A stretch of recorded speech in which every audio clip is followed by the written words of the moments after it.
Hi and welcome to the second video of my week featuring Lone Fawn. Today I'll be using this stamp set which is called Wish You Were Here that also has matching dies. I'll be using this US map to make a missing cue card for my hubby. He will be visiting the United States next week as he is a speaker in the SNAP conference that takes place in Utah. He will be talking about inklings, so if you attend the conference make sure to go find him and say hello.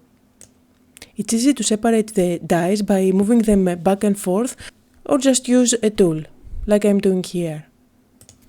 I'll be making a standard card that's 4 1/4 by 5 1/2, and the idea here is to use this die and cut out the map of the US from the card front. So I'm trying to decide the placement there, and once I'll secure it with post-it tape and then run it through my cattle bag. So as you can see here, now I have a card that from the front panel, the map of the US has been cut out.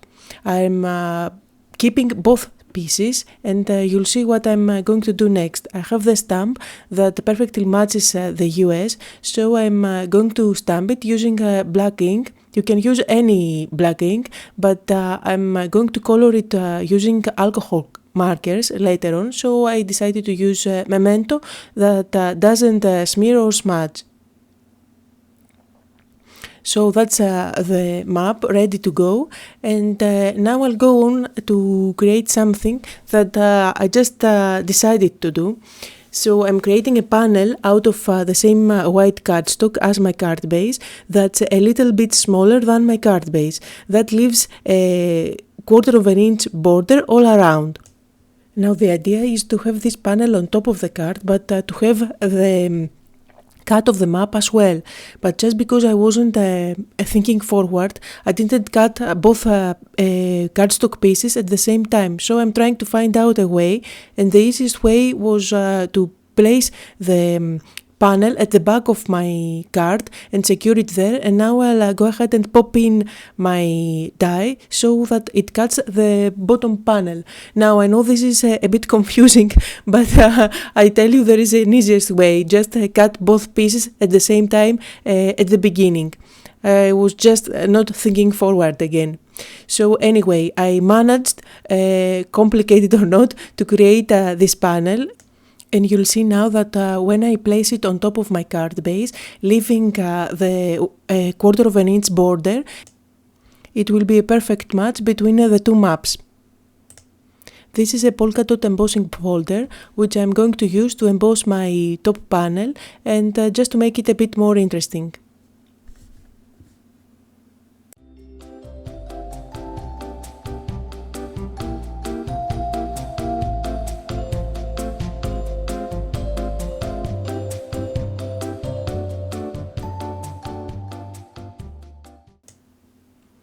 Here I'm using alcohol markers to color the map. I'm not doing any blending or anything complicated. I just use one color for each state.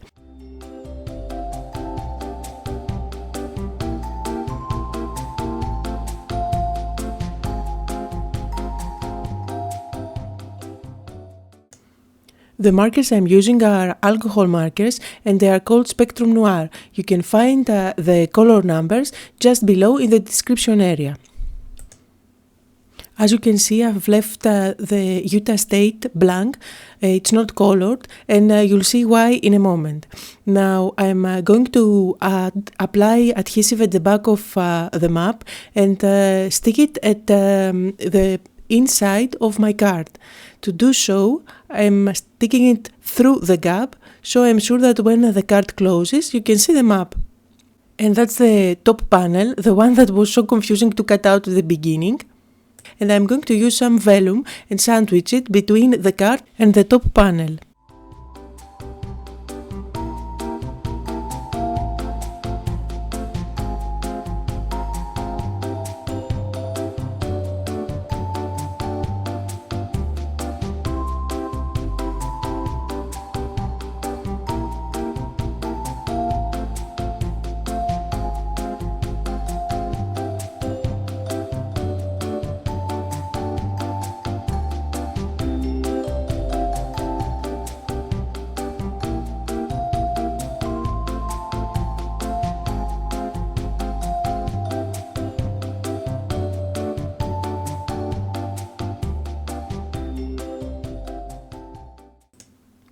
Now that the vellum is in place, I'm using foam squares at the back of my top panel to stick it on top of my card. Make sure to add lots of foam squares all around the cutout. And now it's time to add the sentiment.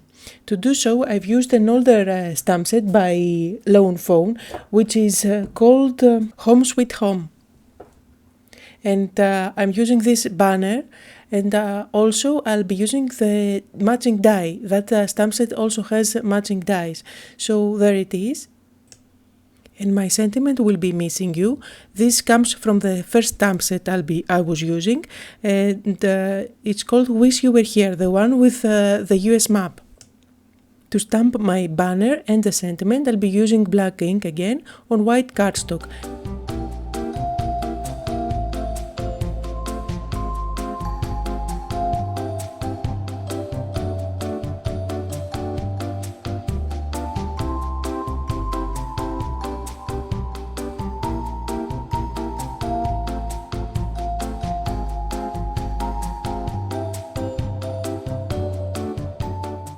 In the same stamp set, there is a cute little heart that has also a matching die, and I'm going to die cut it that as well. I'm trying to find my ink there. I'll be using Punch by Hero Arts to stamp the little heart, and then I'll secure the dies on top of my stamped images using post-it tape.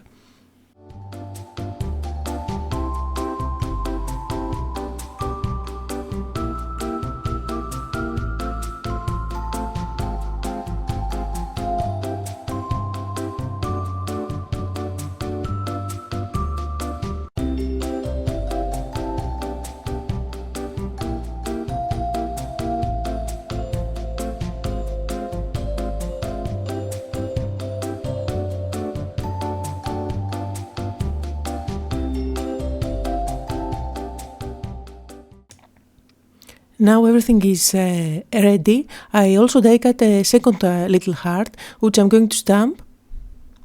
And I'm ready to assemble my card. Now I'll be sticking this banner using foam squares at the back. And once this is in place, I'll go ahead and stick the little hearts. As if you remember, I left the state of Utah blank. And now I'll go ahead and stick one little heart on top of the vellum, just where Utah is at the back. This makes my card personalized, since it's for my husband, who will be in Utah for the whole next week. And just because I want my cards to be neat and clean, I am going to stick the second heart at the back of this one, just to make sure that you cannot see any glue from behind. And just because I can, I'm going to stamp with black ink, again one more image at the inside to make it even more interesting. You know by now that I can go on and on with small little details. All that's left to do is add some glossy accent on top of the heart in the front of my card. So that will finish the card for today. I hope you had fun and got inspired. See you all tomorrow with another card featuring Fawn stamp sets.